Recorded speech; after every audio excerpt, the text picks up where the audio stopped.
Matthieu, chapitre 3. En ce temps-là parut Jean-Baptiste prêchant dans le désert de Judée.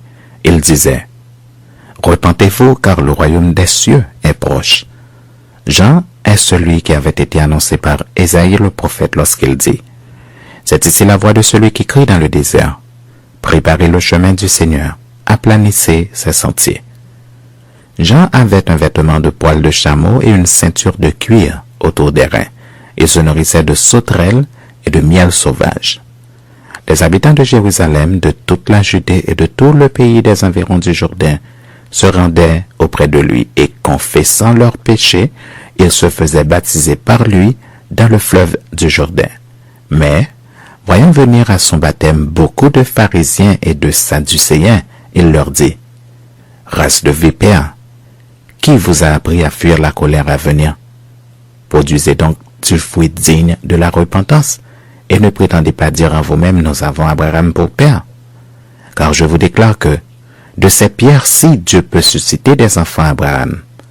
Déjà la cognée est mise à la racine des arbres. Tout arbre donc qui ne produit pas de bons fruits sera coupé et jeté au feu. Moi je vous baptise d'eau, pour vous amener à la repentance.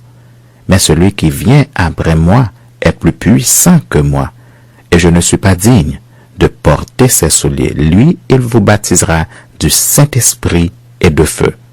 Il a son vent à la main, il nettoiera son air, et il amassera son blé dans le grenier, mais il brûlera la paille dans un feu qui ne s'éteint point. Alors Jésus vint de la Galilée au Jourdain vers Jean pour être baptisé par lui. Mais Jean s'y opposait en disant, « C'est moi qui ai besoin d'être baptisé par toi, et tu viens à moi? » Jésus lui répondit, « Laisse faire maintenant, car il est convenable que nous accomplissions ainsi tout ce qui est juste. » Et Jean ne lui résista plus.